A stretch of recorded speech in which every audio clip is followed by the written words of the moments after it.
right, Mike. Up to Okay, you. I think we're ready now. Quorum now. 2, 3, 4. Okay, well, we have 6 at least. It's a good sign. And I see that it's 4:10. You want to begin, Adam?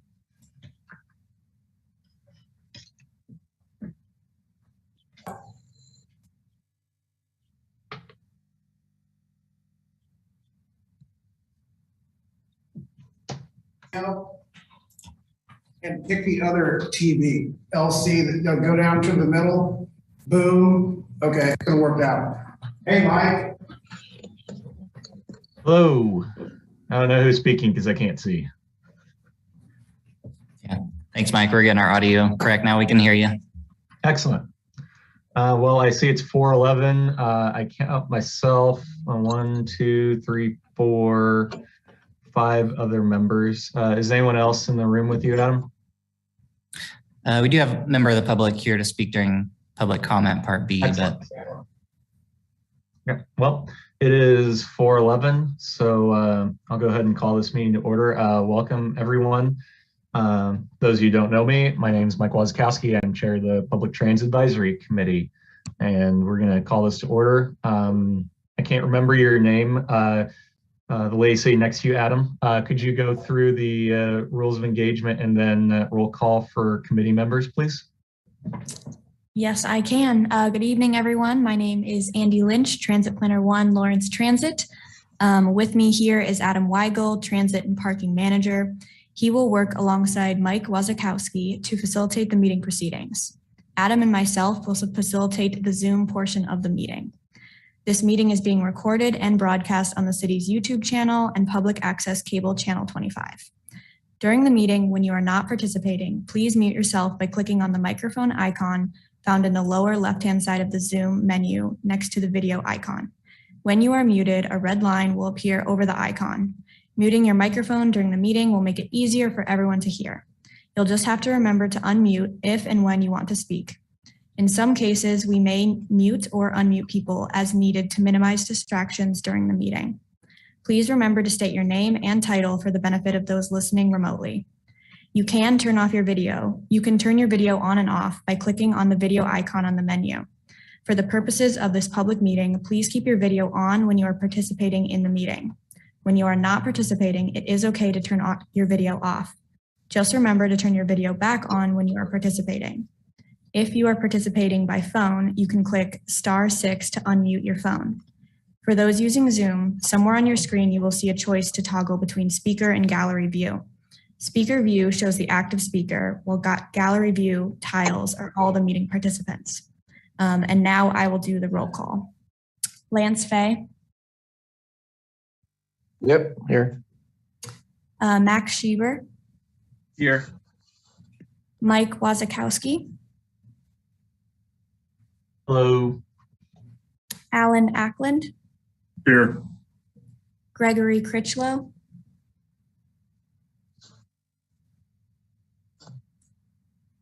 Bill Wilson. Present. August Rudisell. Here. And Freddie Gipp. Here. Okay, that definitely constitutes a quorum. So this is an official meeting. Thank you, everyone, for being in attendance. First item on the agenda then is public comment. Would the person in attendance at the facility like to speak now? And JT, did you want me to go ahead and bring up image? Please do. Will they have received the printing, the letter? That I'll have to send to members. I can send them to it now. Okay. Are you talking? Excuse me. Are you talking about the letter that's posted on the agenda from Tuesday, March 8th? No, that was actually meant for the steering committee, but there's another one I sent in time today to reach you. It didn't. Okay. Yes, I did not see that on there. So okay, yeah, please, Adam, share. I'm going to read it, and he's going to show you a picture. My name is John Thornburg. I've been a resident of Lawrence for a lot of years. I've been a cyclist in Lawrence and Douglas County for 22 years and a supporter and a user of the bus system almost since it began, usually in conjunction with a bike, but sometimes as a pedestrian with and without crutches and canes and so on and so forth. It should be regarded as a systematic failure that the multimodal transfer facility initial site plan does not designate temporary bike storage for both the bicycle bus/bus transit user and the same users and staff of the building itself. It is not a detail to be decided later, and a qualified consultant should have known this. It is not inappropriate to review the disaccommodation of one mode of transportation that results when another mode is advantaged at the design stage of transportation facilities by either leaving temporary bike storage as a detail to be decided after the initial site plan has been generated, or by bicycle parking design incompetence, or both. The site plan for the Senior Resource Center, including temporary bicycle storage or parking located in, the site plan for the Senior Resource Center, which was remodeled recently, included temporary bicycle parking located in a blockage of an emergency exit of that building. 3 times planning staff told me, and I quote, "I am not aware that door is an emergency exit." This single citizen should not have had to go to considerable lengths to get this failed placement recognized, nor should he have been defeated when he challenged the site plan change order, which resulted making the matter even worse. Fortunately, vandalism partially resolved this when it removed one of the post and loop racks that blocked everyday pedestrian entrance and exit to the Senior Resource Building. The fortunate result, however, was that the emergency egress from the building to the street was restored until Lawrence Transit installed a bench and trash can blocking it once again. Do you see the pad there where the bench and trash can are now in that picture? Well on the way to the building of the long-awaited multimodal transfer facility, this bus bike mode user, who is just this year has been a user of crutches, a ped walker, a cane as well. It should not fall again to a single citizen to point out the predictable systematic failure of design to competently address this stuff. Not what you want to hear, I realize, and you should realize there are things I would rather be doing. Anyone can find fault. That I am not one of those people. Thank you. Appreciate your time and consideration, sir. I will tell you, I definitely prioritize access on that stuff. I was just out of town visiting my niece who has mobility issues as well. And something like that blocks her ability to walk freely is a big issue, because that means they can't get around and people need to be able to access the world. So thank you for bringing this to our attention. I appreciate all you do. I'm going to leave, but I'll certainly watch this later. Thank you. Okay. Well, thank you. Does anyone else have anything to add on this?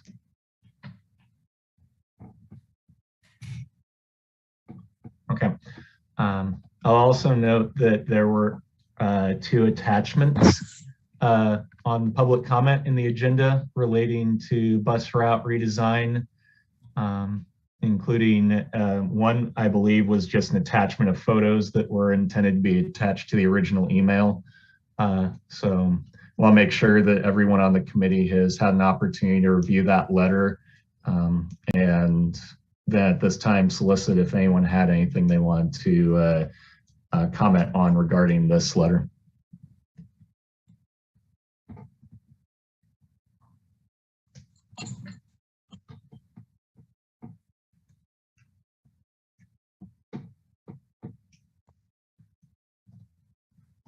Okay, hearing none, we'll take this under advisement in the future. It's definitely difficult for us to figure out how to set up a temporary location in downtown Lawrence, given that we just last year tried to push the city commission to approve a new plan for a location in downtown that would not be temporary anymore and would be more permanent. And that was tabled, and we were asked to bring it back under investigation with public engagement in the future. And there's only so much we can do to accelerate that plan right now. So I regret that it's taken so long for us to get any kind of consensus on what we want to do downtown with a permanent location. The unfortunate reality is we need a transfer location downtown, and we can't get rid of what we have right now without a solid plan of what we're going to replace it with. So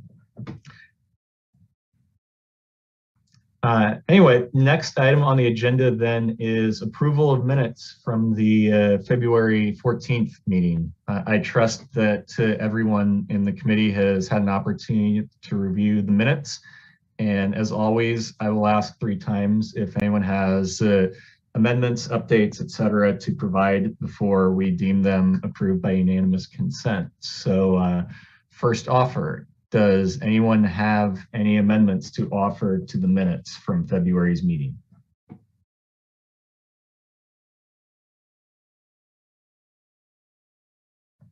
Second call, does any committee member have amendments to offer to the minutes from February's meeting?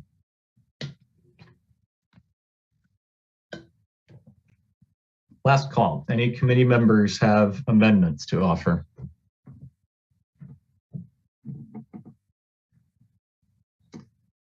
Hearing none, minutes are deemed approved by the committee by unanimous consent. On to our regular agenda then. The first item on the agenda is the recommended fare donation distribution for March. Adam, I believe you have a presentation for us regarding this. I do. Adam Weigel, Transit and Parking Manager. Bring up presentation here.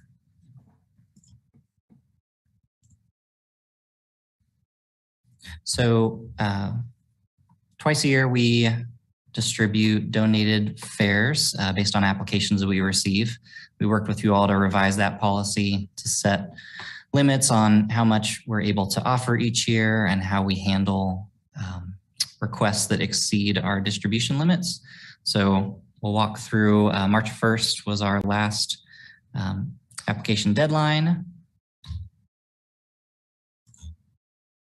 And a few different ways we shared those details. That's part of what we talked through with this committee, was how to best get that information out. So all the different social service agencies were aware of their different paths to get access to donated fares. So the rhythm we've fallen into is we send out notice through a listserv run by the United Way Human Services Coalition. It reaches quite a bit of the social service providers in town. We also directly reach out to anyone who's asked for donated fares in the last 3 years. Information was on the website, and I list here the 16 organizations that applied for fares this time around. 14 of those 16 asked for the maximum amount that was allowed per agency. And we did have more requests than we had available to distribute for this period. Before you continue, I'm curious, how many of those organizations have previously requested disbursements? That is a good question that I don't have with me here.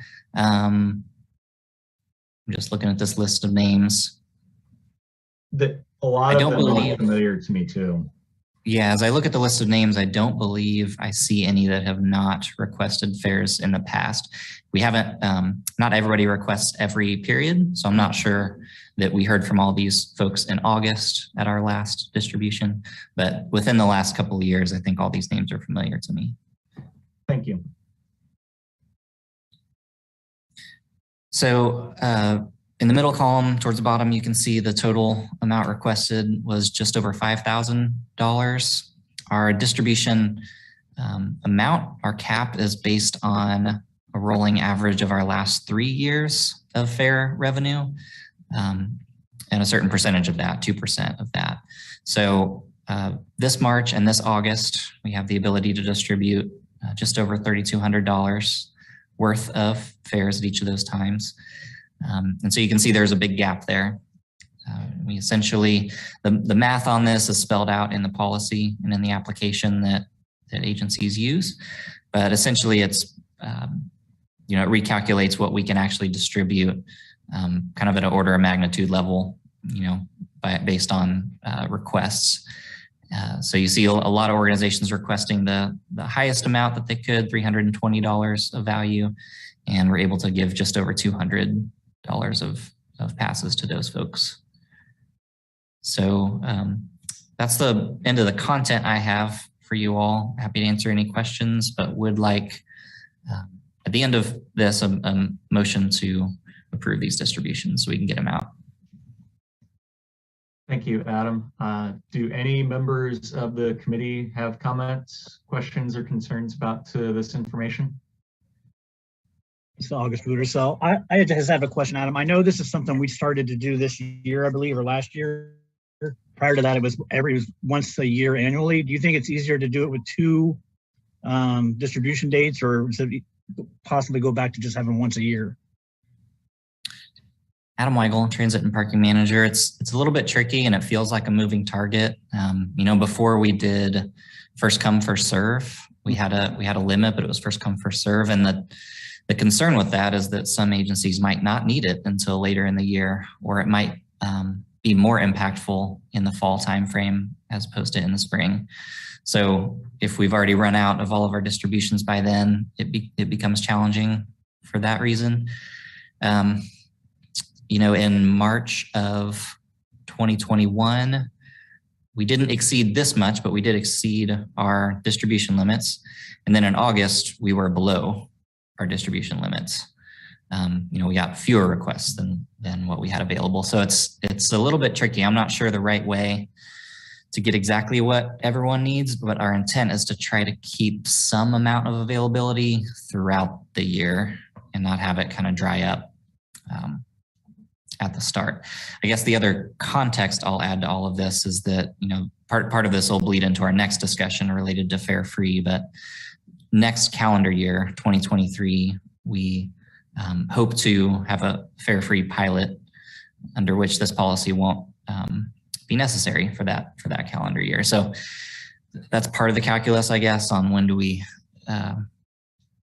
is the best time to be making changes to this policy to try to meet the need.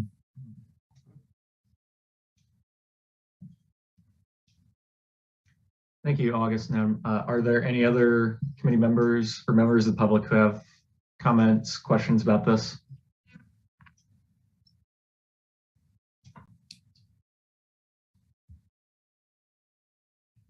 Okay, I do have one question. You mentioned that we had been under, I think, in the August disbursement last year, the September disbursement last year, whichever month we had it in. What did we end up doing with the money that was under the full distribution amount but was still available? Was that just left in the city's coffers for other transit uses?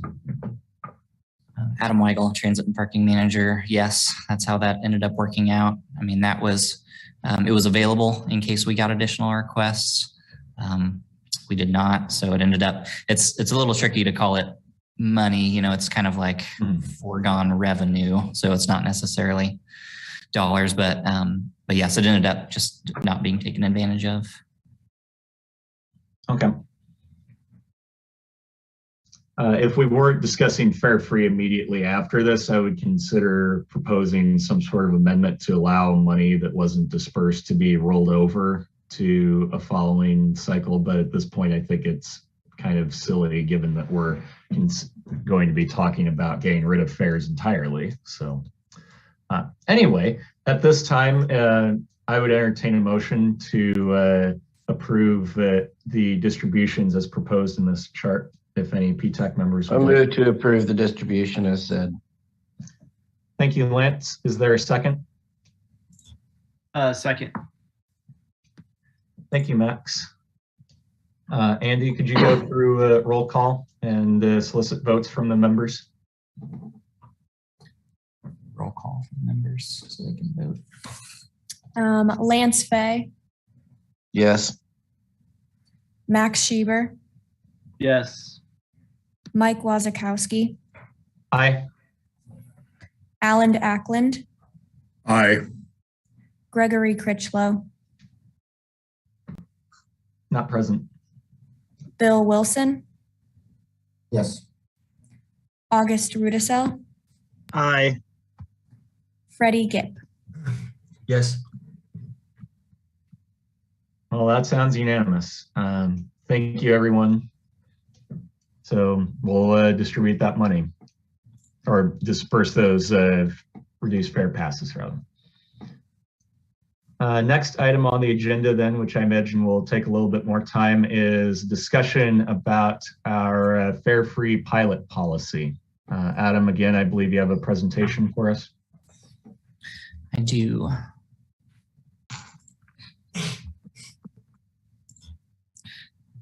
So Adam Weigel, Transit and Parking Manager.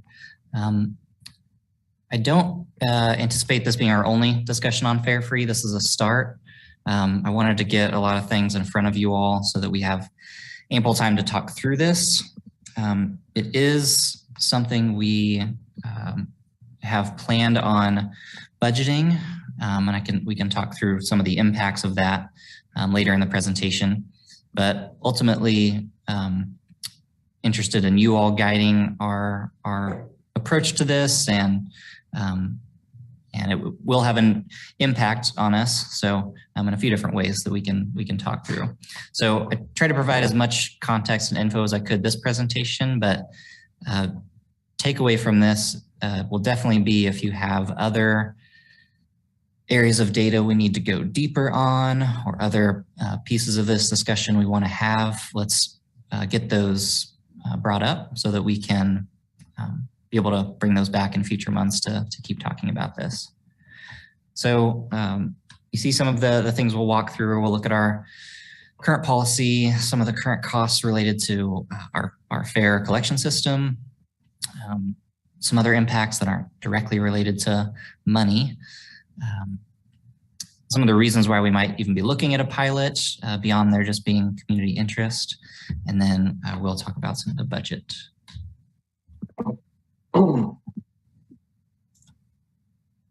Okay, so apologize, this is kind of small, but I pulled our fare policy, current fare policy from the website, so you can see the different fare structure, different type of passes we have, and some of the different reduced categories. On the right side of the screen, you can see on the reduced fare policy, which folks are eligible for, essentially that middle column where everything is half priced. I put in the last 4 calendar years of fare revenue. So pre-pandemic, we were getting up close to about $440,000 worth of revenue. And the last couple of years, that's been trimmed down, to less than 300,000 just because of reduced ridership. Before you continue, could you advise on roughly what our total budget is for transit in comparison to this fare revenue? Sure. So Adam Weigel, Transit and Parking Manager. In a more typical year, our operating budget is going to be around $14–15 million. It is inflated this year because of the transit facility project and us programming some one-time money. We win some electric bus grants, and that also pushes up the amount of money in the budget.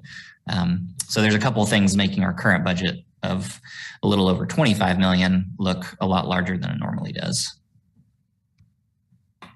Thank you. You're still just as you're talking about a range of like 2 to 3% of the typical budget is coming from fares from the look of it then.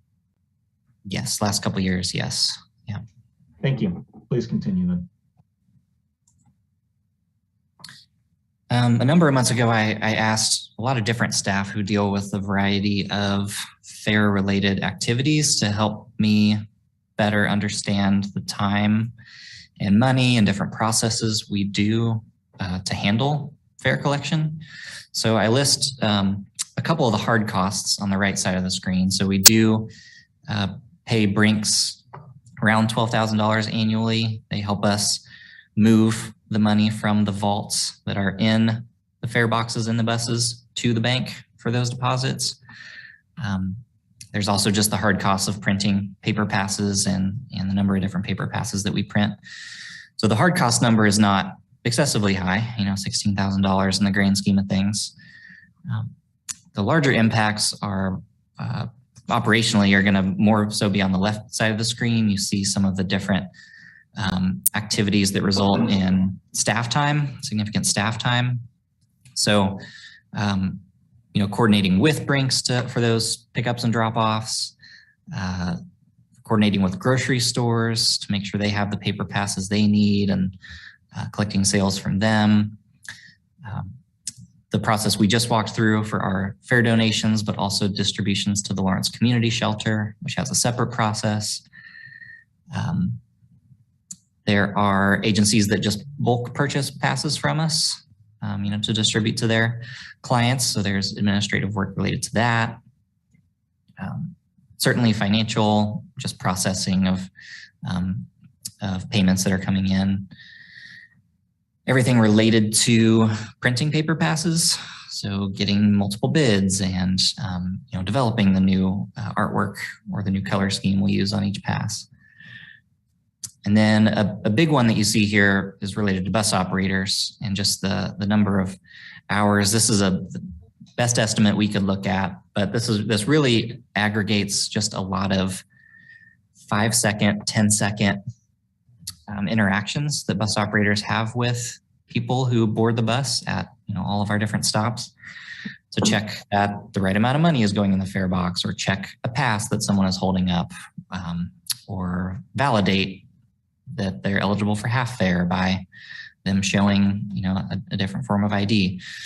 All those little interactions at boardings related to fares quickly add up when you have so many trips annually. So I did keep those separate. You know, I wanted, you know, operationally looking at what operators deal with, that 600 hours estimate. Wanted to at least show that as a different bucket than the 480 hours that's more of our small internal staff team, you know, working on the bulk of the other pieces.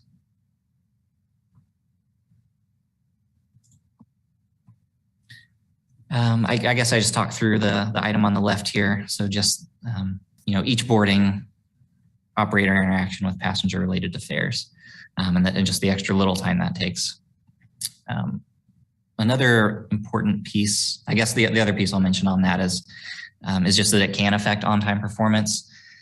You know, one of the reasons why for so long it has been free to step on a bus on campus is that when you have a sheer number of people getting on and off of those buses, you know, the added time for an operator to check everyone's student ID and everybody who's a city resident putting money in the fare box can really add up time when you're doing that for 40 people straight. So on-time performance can be impacted by fare collection.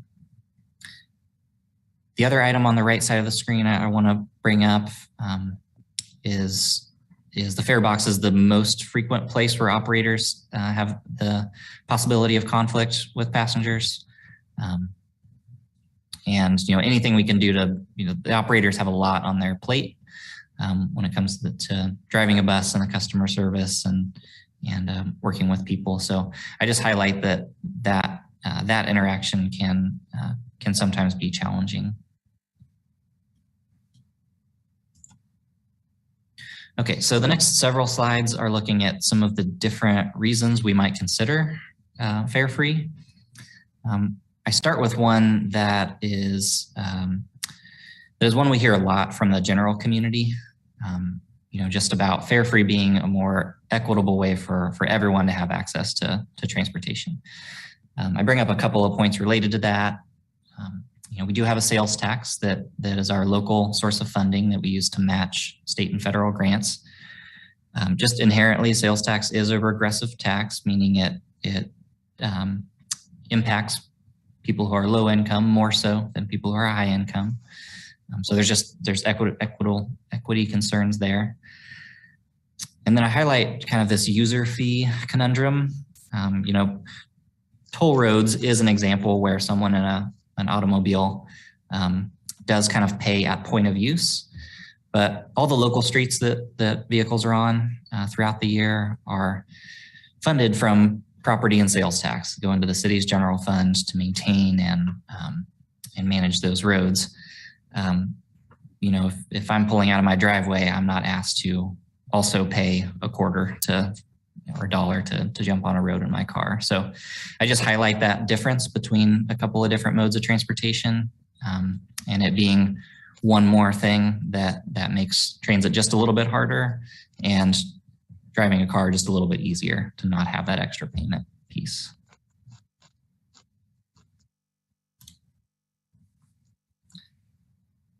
A lot of other agencies, you know, coming out of COVID, fare free can certainly be a mechanism to get people back riding the bus. So I just put a few stats up here. You know, we are still on the city routes at about 60% of ridership before the pandemic. You know, it has been steadily climbing, but it came very quickly back from around 30–40% up to 60 and has not been moving as quickly. So fare free can certainly help recover some of that. Some of the academic studies related to fare free have shown some pretty significant increases when that happens. In some cases up to 50%, 25 is more what we tend to hear from some of the empirical examples. And again, I mentioned just in trying to make accessing transit an easier thing to do. I just mentioned that, you know, having to pay fare and also having to have exact fare is just one more barrier that can prevent people who may be, you know, more casually interested, more choice riders from hopping on the bus. If they have to think about, where am I going to go get a paper pass? How do I use the mobile fare payment to access? How do I find an exact dollar? You know, those sorts of things can dissuade people.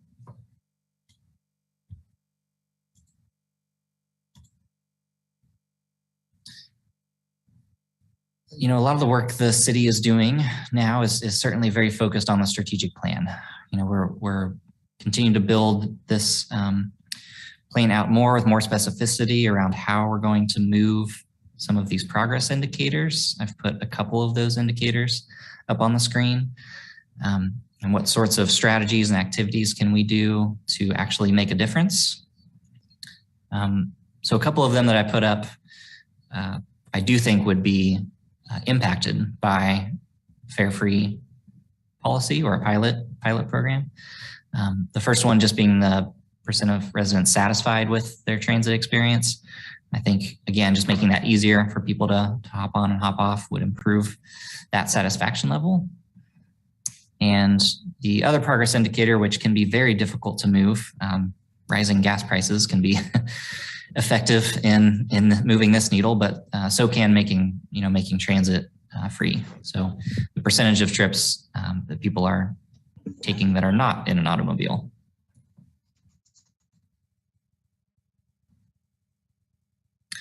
I'll hesitate before I go to the next slide by saying, you know, a lot of what we talk about in this group is towards these ends, right?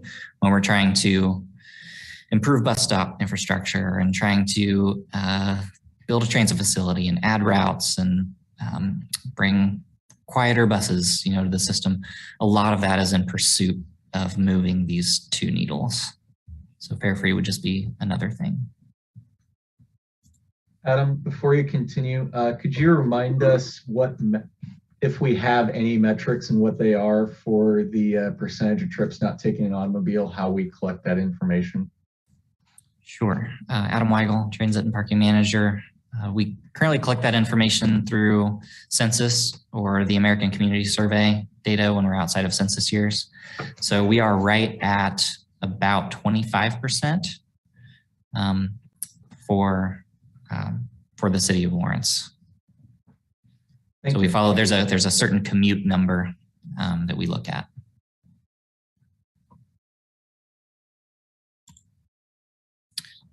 All right, so I talked through some of this before too, but again, fare free just allows people getting on and off the bus to not need that extra step of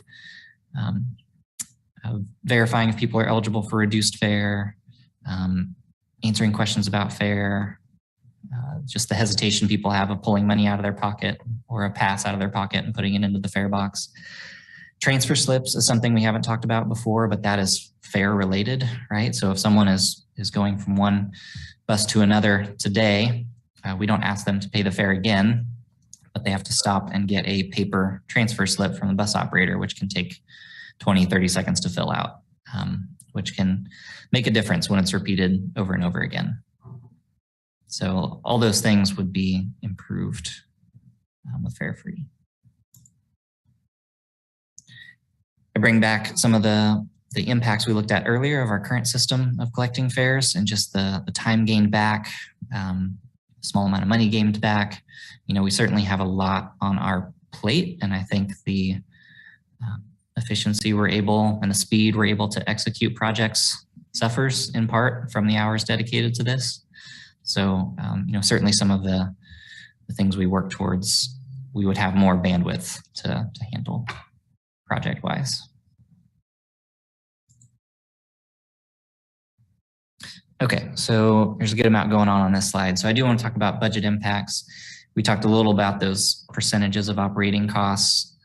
Pre-pandemic, it was around 6%. But the last couple of years, it's been more like 3% is what we're getting from fares. So very, very small amount.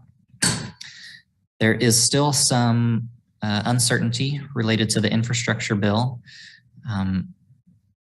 We know that formula fund dollars in the broad sense will increase by around 30 to 34%. So those are dollars that we get from the federal government based on our population density, ridership, factors that the feds just look at a certain formula and give us money so long as we have our local match to support it. Those funds are likely to increase, we hope, by 30 or 34%. We hope we kind of track with the overall percentage increase in the infrastructure bill. That could very well help us cover this cost just by those increases. I just talked about formula funds, but gaining additional ridership does help in that formula. So if we get more people riding the bus, that should result in greater amount of formula funds. I mentioned here that, if we do see an increase in those formula funds, that may impact beyond the pilot year if we would need to consider fare free as a either or with reduction of service. My final bullet gets to the point of how we can afford to do a pilot year without reduction in any services because of more than $11.5 million we received from both CARES Act and American Rescue Plan funds in 2020 and 2021. So the intent with the 2023 pilot year would be to use some of those funds to cover the gap in what we would have gotten from fares. So in our case, it's probably around 300,000, and see the impact of fare-free service without having to reduce frequency or reduce a route or reduce span of service, something like that. If we don't see an increase in formula funds and we aren't able to identify an increase in funds from somewhere else in city budget to cover the cost of fare revenue, then we would be faced with the decision about do we bring fares back to keep service levels the same, or do we keep it free and reduce service levels to accommodate that lost revenue?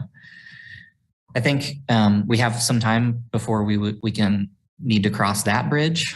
I do think there may actually be merit on both sides of that argument, but we're probably a little bit over our skis to talk about that particular scenario just now,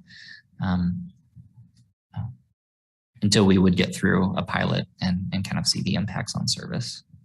I just wanted to put that out. I actually might pause here just because there's a lot of significant or dense information on this slide. Are there questions budget related that anybody has? Yeah, I'd like to open this up to PTAC members if anyone has any particular comments, questions, or concerns about budgetary issues relating to fare free. Al Ackland, PTAC member. When you look at the numbers and the ridership increases, does that then therefore increase the cost to provide that additional ridership? And is that detailed someplace? Adam Weigel, Transit and Parking Manager. That's a great question. It would increase our costs if we had to add more service to the network, right? So I don't think we anticipate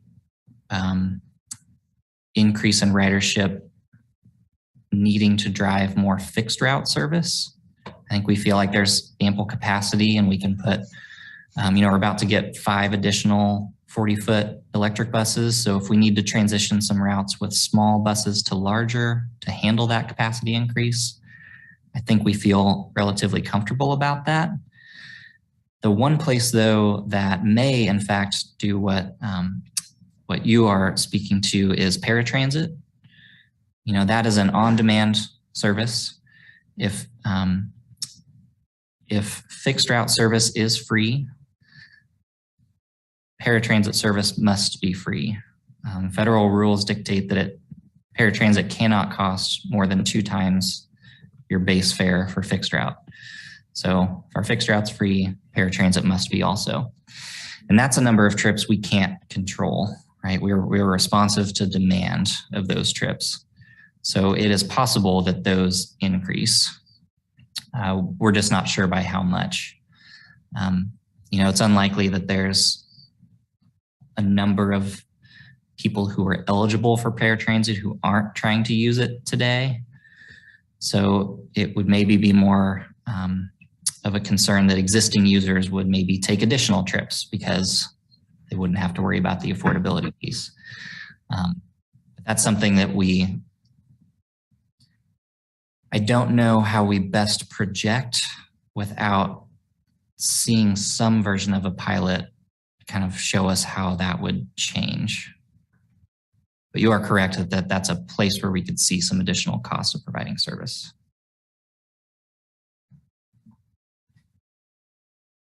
Thank you, Alan and Adam. Do any other PTAC members have comments, questions, or concerns about budgetary issues? Lance Fahy, Vice Chair at PTAC. I have both a question and a statement. Questioning the Nightline service, and I'm kind of assuming that would fall into the same situation as paratransit under fare free, in what you would anticipate that looking like. It's a pretty small slice of the pie, but worth looking at. Also, I just overall am a big supporter of fare free transit across the board. And given where we're standing right now and where we see things going in the next couple of years, I think where there's a will, there's a way. I think this could work really well. And if you look at what some other systems have done, and there's just recently been an article about the Kansas City, Missouri bus system doing a pilot fare-free thing, and they've seen some positive impacts. I just really think it's the right way to go. So question and statement made. Thank you, Lance. Do any other members of PTAC have comments, questions, or concerns?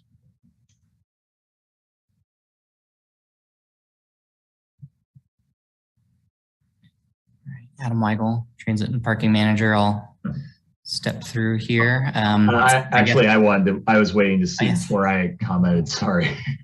I didn't want to step on anyone else's toes. The big thing that I have a concern about is that fourth bullet that you have there with the trade-off of service or infrastructure reduction versus fares. I definitely appreciate the notes that you put in there about ridership increasing, and that's absolutely true from every study that I've seen of cities in America as well as cities outside of America that have foregone collecting fares. They have all seen, for the most, at least 25% increases. In Europe, I think the numbers have been way more than that. But the thing that I would caution on is the numbers that I've seen from a lot of these rigorous studies of fare-free pilots in other places have shown that it's not necessarily the people who are using personal vehicles and whatnot that are changing their mind and now saying, I want to use the bus because it's fare-free. It tends to be people who are not using any personal conveyance of any kind, as in they're walking, or they are using bikes or something else that is not a automobile to get around. And that's not to say that increasing ridership in that way is important, but when one of our strategic plan objectives is how many rides are people taking using something other than a personal vehicle, if the only people that we're pulling in are people who aren't already using personal vehicles to get around, then we're not really benefiting a whole lot. What I've seen in terms of studies is that the benefit is primarily to the people who don't have to pay the fares. And then if you want to increase ridership elsewhere and convince people to not use their personal vehicles, but to use buses instead, you really have to increase your service, make it more reliable, make it more frequent, which we did talk about the idea of not having to stop and tabulate 40 people's worth of fare contributions in the box when you stop. That would definitely improve it. But I worry about this idea of we want to look at what fare free does, and then if we don't have the money after this, we're just going to go back, and we're not really going to meaningfully improve our strategic objective of driving people to use the public transit system if we don't keep our focus on keeping service regular, keeping service reliable for people. So that would just be my one caution on that. Otherwise, I am 100% in favor of fare free. To me, it makes no sense to charge people who have very little money to be able to ride. I look at that fare revenue and I see that that's money that could go back into our economy, into businesses. That's $300,000, $400,000 a year that someone could spend. Well, not someone, that residents could spend at our businesses, going out to eat, buying whatever household goods they need, getting groceries, hardware, whatever they need to. I would much rather our residents have that money available to them to spend as they see fit, as opposed to making them put it in our fare box when they take a ride. As Vice Chair, I'd kind of like to respond or add on to that as a regular bus rider and what I've observed. As far as what the perceived increase in ridership is and how that reflects on our automobile community, I wouldn't stress too much on that, in that the people that have access to their own vehicle are still going to use it regardless of the bus fare. We live in a car culture. I think also, if you look at the amount of budget that this works with, I don't see how it would be a significant risk to regular route availability and service levels. There'd have to be a perfect storm of things not working out well for that to happen. I also see the great benefits of not having those frequent delays due to people dealing with putting their fare into the bus, asking questions about it, or getting transfers and waiting to get on and off the bus. And I see so many advantages to this. The amount of revenue that would be lost here is pretty negligible, and I think that we have the means and the ways to work with it. And I hesitate to stress too much about our car driving public. If anything, a lot of smaller trips within our existing routes that may be particularly on heavy crowd days, game days, other type of event days. If people know they can ride the bus for free to get downtown or near campus, you're going to see more people willing to do that if they don't have to worry about a fare. And so I just wanted to kind of piggyback on what Mike was talking about there and say, you know, here's the advantages. And I would play down the concerns about the car driving public. They're going to be there no matter what. Thank you, Lance. I do appreciate that. And for me, it's more my paranoia of, you know, one of our goals is to make our bus system work better for everyone. And the idea of we have to choose between forgoing fares and making the buses work well is just something that I keep in mind. I appreciate your thought on that not being an issue, though. So thank you. This is Margareta DeFries from KU, and we have experience at KU going fare free in 2008. And I think that a lot of the concerns that there are about capacity and how many more people there might be on the bus. This is an anecdotal story, not a case study, but we had, on average, across all of our routes when we went fare free, we had a 100% increase in ridership. That was mostly on the on-campus circulators. So we did have to add a little service on the people going back and forth from Daisy Hill and GSP Corbin.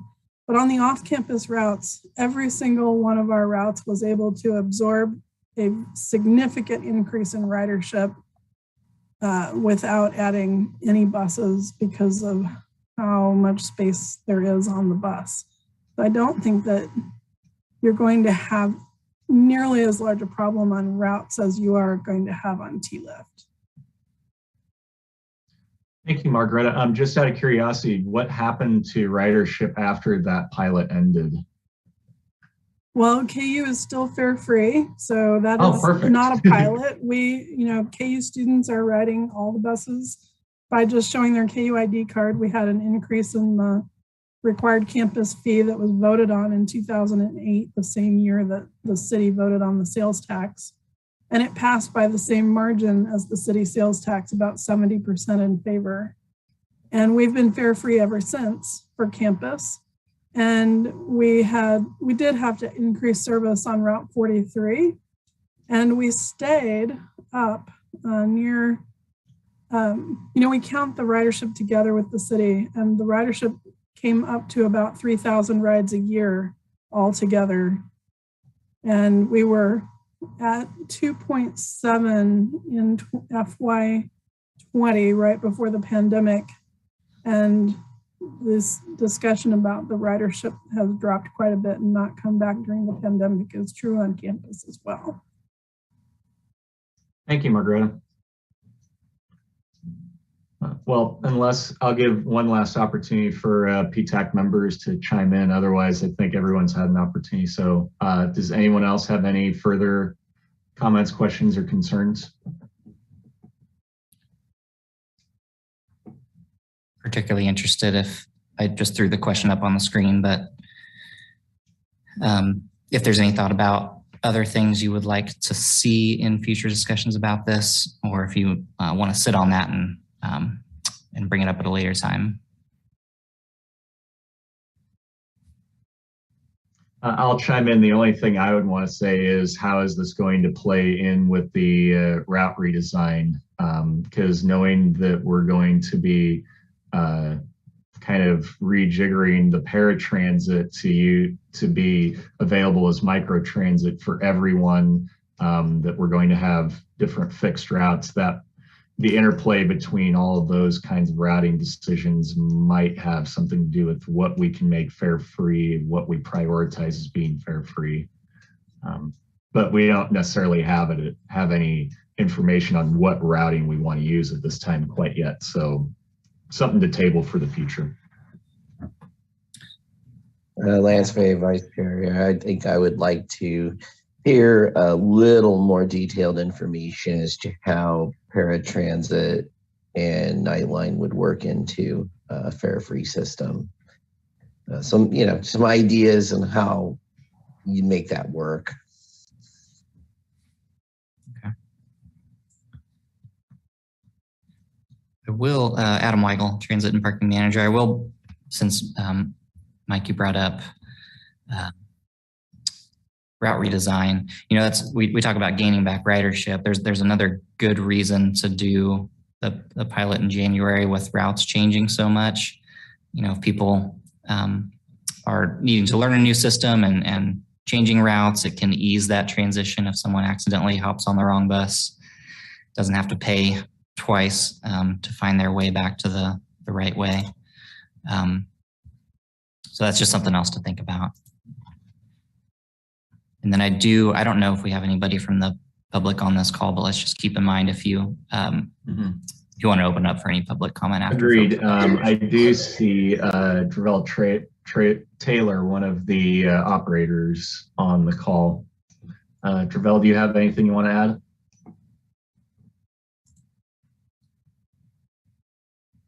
And Dre is, just to clarify, Dre is our mobility manager. Apologies about the title. Sorry, I misidentified you. But yeah, I don't see anyone else. I thought we had some earlier. Okay. Thank you everyone for a fruitful discussion on this. I look forward to hearing more about it in the future as we get closer to actually being able to implement this. Next item on the agenda then is the summary of public engagement about the Multimodal Transfer Facility. Once again, Adam, I believe you have a presentation for us. I do. Adam Weigel, Transit and Parking Manager. So timing worked out well to bring some of this information to you. So before I launch into this, we are preparing to update the City Commission on the progress of the project at next week's commission meeting, March 22nd. So we'll be providing an update that includes in part this information, but also gives just more updates on timeline, latest site plan, floor plan, renderings, that sort of thing. So keep that in mind and hope you can join or watch after. So we'll walk through what our latest round of engagement for the facility looked like and what we heard from it, and where we think we need to go. So as far as what we showed people, this was between February 16th and March 4th, so a little less than 3 weeks. We put out the latest information related to the site plan, the building floor plan, and 3D renderings. We wanted to better understand from the public a few different things. Certainly does the site have the sorts of elements and services that you would expect? And does it look the way you would expect or the way that you would hope? And gain information about access. If you're accessing the site by a bus or on foot or using a bike or an automobile, how does that look to you? How does it feel? I'll put that a little bit in context in that, for this, as this project was starting, April 2021, we went out to the public with similar questions, but before anything was drawn on paper. So to try to gain, kind of revive our understanding from 2018 about what sorts of things people wanted out of the project in June through August of last year is when we were prepping all the concept images for City Commission to help provide guidance. There was more feedback at that time. So this is the latest round and one of the last times before construction that we can get a gut check from the public about the main site, at least. Still work to do downtown. As far as getting that information out, I mentioned, February 16th to March 4th, we had the online survey available on Lawrence Listens. We did a number of tabling opportunities, meaning us, staff out at a table with the materials, talking with people and taking their comments. All of those comments were inserted into the online survey so that we could consolidate everything we heard from people.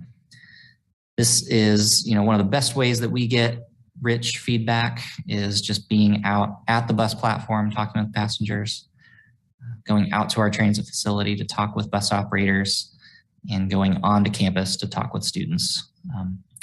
We certainly have other avenues that we try, and we'll have a lot of upcoming engagement related to route redesign that uses a number of different strategies. But these are really ones that we have a lot of good conversations and understand what people are looking for. We pushed information about these opportunities through social media, through the website, press release. These are the 3 questions that we asked people in the survey. So we asked about access. What do you think about pedestrian, bicycle, automobile access to and from the site? What do you think about the uses? So when you look at the building floor plan and the type of things planned to happen inside the building and or out on the platform, do those uses look like what you would expect or what you want to see? We heard some from gentleman, Mr. Thornburg, tonight about desire for more short-term bike parking. That's one of the things we heard through this process. And then aesthetics was the last question. What do you think about the look and feel of the building, but also the landscape around it? And you can see on that 3rd question some concerns definitely with a larger amount of negative or concerned responses. So just want to share some of the things that stood out. There were other things that came up, but these were a few of the comments that we heard more than once or several times from different folks. And I will say that we're working with our consultant to see what we can do to try to meet people's expectations a little better on these. The first comment is related to restrooms. So this facility is planned to have 4 restrooms inside, 2 that are exclusive for bus operator and staff use, and then 2 that are for the general public, just off the waiting room. That is one that's going to be a real challenge for us to accommodate, is adding additional restrooms. It's just based on the footprint and the different other activities that we have in there. We're looking at what we can do, but that's one, we'll have some additional conversations with First Transit and our operations to really understand use. I think there's programmed to be 8 routes coming into this facility. Based on our operations downtown where there's 8 routes, we don't necessarily observe every 30 minutes or every 60 minutes all bus operators coming in to use the restroom at one time. Usually it's a little more sporadic, or there'll be a few maybe at any one trip. So that's something we just need to talk about operationally. Second bullet, that a lot of folks interested in solar, and can we put solar panels on the main building, on the smaller awnings right next to the building, on the large canopy out at the bus platform?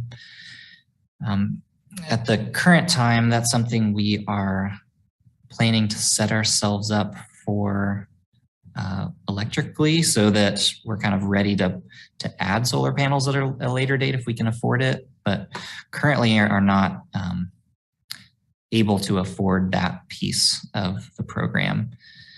There's also at next week's City Commission meeting, our consultant can speak to this, but I think for the amount of space that we have to put solar on the bus platform canopy and the small building awnings is just not going to be a substantial amount of power. We certainly might be able to provide power for like lighting that's outdoors, but the main facility itself, which has the largest roof, is not structurally able to handle solar panels on it. And that's kind of the biggest flat space that would be available for it. So there's kind of a push and pull there of, is it worth the cost based on kind of the ROI or the, what we expect to be able to power with that? Certainly wouldn't be able to power the majority of use of the building, the actual power we would use for the operations there. So again, that's something that it may in fact be a question for commission on if we can't afford it in the budget, is there appetite to find additional budget from somewhere else to include it at this time versus kind of, like I said, setting ourselves up for it to be added later. Do you have a thought on that, Mike? Yeah, actually, I just wanted to chime in and remind everyone that last year in June, the City Commission approved the city entering an agreement with Evergy to purchase approximately 98% of its energy use from wind sources from a big wind farm somewhere in Kansas for 20 years.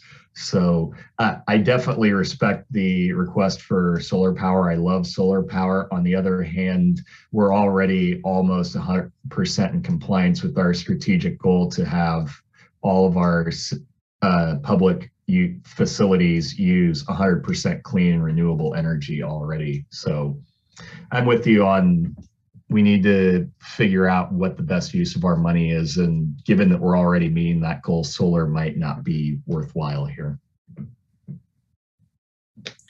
Yeah, Adam Weigel, Transit and Parking Manager. And that's a good point. It's, it would not necessarily help us move closer to that goal of using renewable energy. It would be kind of, in addition to that, we'd be producing energy, which is not necessarily that goal that we've set out. But I can certainly understand the community interest, and all things equal, we'd love to do it. We may just not be able to afford it, at least to start. The third bullet here is not dissimilar from the one above it, in that it will come down somewhat to cost. So the north facade of the building, and honestly the building itself, we really don't have much flexibility to change the shape of it, right? I mean, we are reusing a facility, kind of a warehouse type facility, and just the structure of that limits us on some of the aesthetic things we can do on the exterior. We need to learn a little bit more on some of these comments if it was more about color. The renderings show a relatively gray siding color. I think part of that intent was to try to match or have it seem somewhat seamless with the existing KU building that will remain just to the east, and not necessarily have a hard break, kind of a difference in materials there. And initially we had some discussions with KU about, would you be willing in the future to maybe do a mural project or something like that wouldn't require additional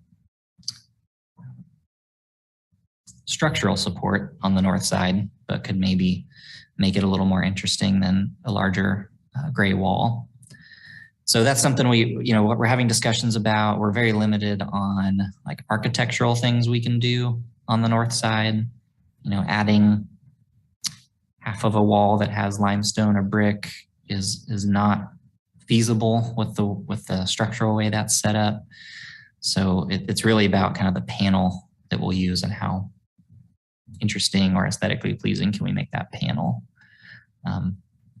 So those are some of the things that we hear from people and are trying to meet their concerns. We heard, again, public comment tonight, some folks still interested in the how bicycles will access and be able to park in different places is still a concern, and we've got some flexibility to work through some of that. Maybe before I move on, is there any thoughts, questions related to these items or others? Agreed. Do any other PTAC members have anything to add on or ask about these 3 bullets here?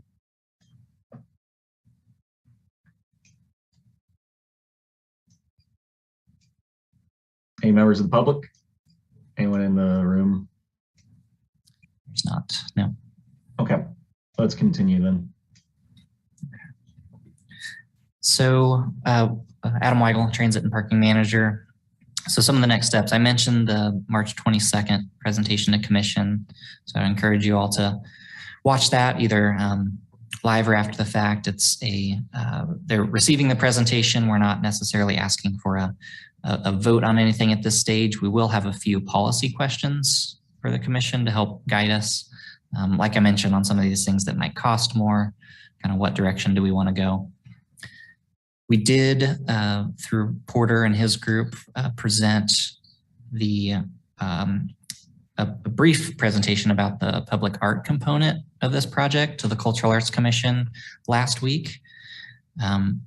They did not take action on that. We've got a little work to do to develop the final budget and contract with that artist. So at the April, let me get the date right, I believe it's 13th. The April 13th Cultural Arts Commission meeting is when they will take action and recommend to the City Commission a contract and artist for us to engage with as part of this project. So I'd encourage you, if you haven't seen that, to maybe check out the YouTube recording of the Cultural Arts Commission on the 9th from last week. It should be on our YouTube channel and give you an idea of what where the art component direction is headed.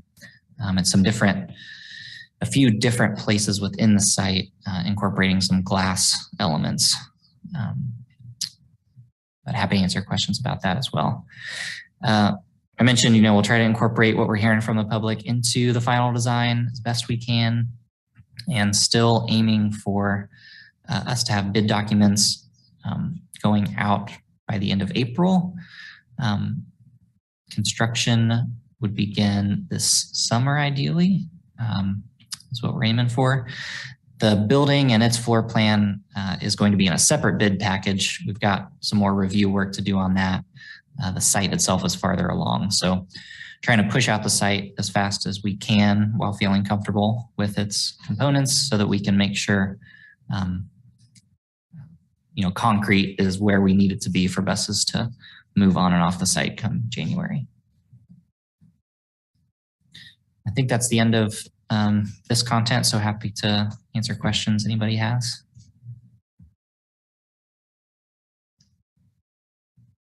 Any PTAC members have anything to add?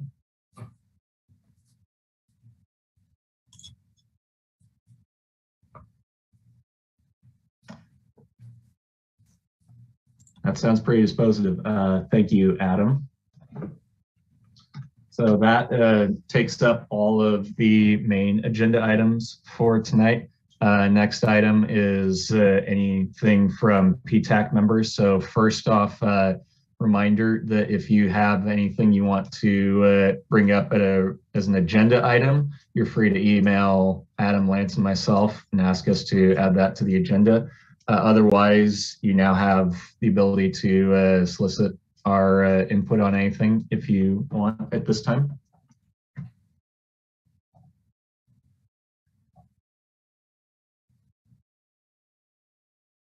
Hearing nothing, let's go on to the pedestrian plan update. Lance, do you have anything to add about the pedestrian plan? I really don't this month. If you go to the Douglas County MPO, there's some overall information and surveys you can look up and respond to, but there really isn't anything specific that I have to share other than that. That's fine. Thank you very much, Lance. Barring that, the next set of items is transit staff updates. Adam, looks like you have a couple things to discuss with us. Adam Weigel, Transit and Parking Manager. Provide an update on electric buses. So things are progressing with that project. We have charging infrastructure that's going in right now out of the facility. We expect first bus to be arriving sometime in April. With supply chain and different challenges these days, every couple of days we're getting an update on something that is maybe a day behind or a couple of days behind. So we're keeping our eye on that. The timing slipped a little bit. I think we were in prior schedules planning to have, charging infrastructure all the way in maybe in February with buses starting to arrive in March. So we've moved a little bit because of supply chain issues, but we're mostly on track. So I'll keep you all updated. We hope that sometime maybe in April might be more of a challenge now, but maybe in May or June is when we'll have the ability to unveil, one of these in a public way. Thank all of our partners, allow people at the very least to step on and off a parked vehicle, but ideally get some of our training underway quickly so that we can have a bus operator, drive people around a little bit on these electric buses pretty early on in the process. So still aiming for that this spring and still planning on having them incorporated into the fleet by fall. Any thoughts or questions related to electric buses? I'm just curious, what kind of special training you think is needed compared to operating the buses that we have today? Yeah, there's Adam Weigel, Transit and Parking Manager. There's training related to the charging system itself. The physical act of plugging the plug into the bus, of course, you want that to go well, but then all the back end, system that manages that and making sure everything is looking appropriate. There is driver training because electric buses have regenerative braking. It can depend how a bus operator drives an electric bus on how much range we get out of it. So it may not be too far off from what some operators already experience driving hybrids that we have. Those have a similar system. So for some of our operators might not be too foreign, but so there's some training related to that as well. That's understandable. Definitely the plug-in stuff I see as being relevant because especially my experience with using fast chargers, it's unfortunately not completely straightforward how to get it to fully connect and make sure that it's actually supplying electricity into the vehicle. I think I heard someone else commenting. That might have been me. I was just trying to squeeze in, safety training as well. All the major things related to a high voltage system for both our maintenance staff and our operators, just being schooled in that. Yeah, let's not get anybody electrically shocked and killed, please. All right, Adam Weigel, Transit and Parking Manager. For route redesign, we did have a route redesign steering committee meeting on the 8th. That's also recorded and on the project website. We plan to start our public engagement for the final scenario on the 21st, so next week from today. And we'll be running that public engagement through April 29th, the end of April. So we'll have a lot of different ways we're getting that information out. There will be an online survey. There'll be a lot of route by route information on the project page. This last week and into this week, we're doing a lot of our booking of kind of targeted stakeholder groups, some of the neighborhood associations, Haskell, some of the student apartment complexes that will be impacted. There's a lot of different unique stakeholder groups that we want to try to target and make sure we have conversations that matter to them. So we're excited to get out and start that. I think we're in a good position as far as how we're going to show people the material and maps and different things.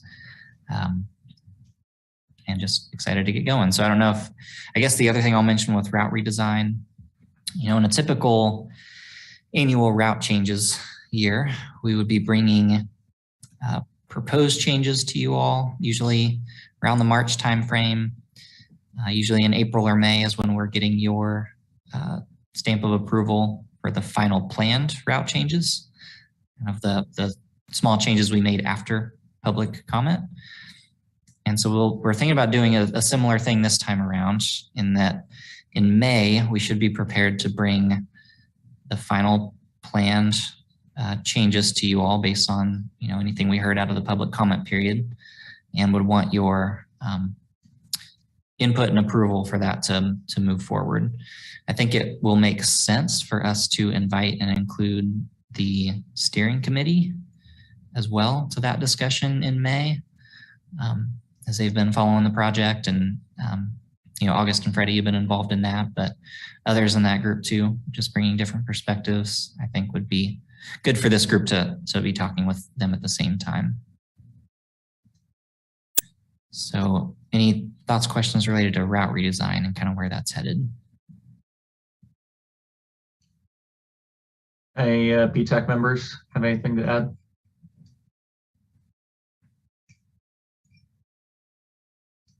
Okay, the only thing I'd say is, just as I mentioned the fare free thing, I'm interested in how that interplays with the route redesign as well.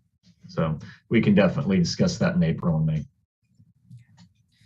I do have Adam Weigel, Transit and Parking Manager. I know we're at time here. I've got one other thing that just came in today, so I wanted to keep you updated. So unfortunately, we still have not heard back on state AIC Access, Innovation, Collaboration grants, but we did hear back that we were not selected for the federal bus and bus facilities grant that we had submitted. We had asked for 2 additional Proterra electric buses, 40 foot, and we're not awarded that this time around. So that probably means that we're going to turn around and work on the Lono grant that is out for development right now, and bring that back to you likely next month. I believe next month, possibly be May, for your discussion and letter of support and that sort of thing. Thank you for that brief update. Unfortunate, but they have a lot of people, or a lot of communities that are bidding for those kinds of grants. So understandable that we can't win every single one of them. It's hard when you go 2 for 2. Mm-hmm. Yeah, what is it? Meatloaf says 2 out of 3 ain't bad. So, or he did at least before he died. Next meeting is scheduled for April 11th for this committee. I would definitely encourage everyone to attend the meeting that Adam mentioned next week for the City Commission. I will definitely plan on being in attendance and be available to provide public comment as well regarding the committee's perspective on this. Otherwise, I'll give everyone one last opportunity. Does anyone have anything they want to mention?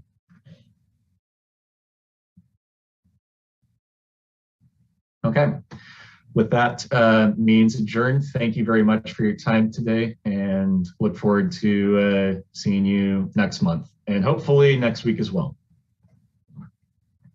Good night. Thank you.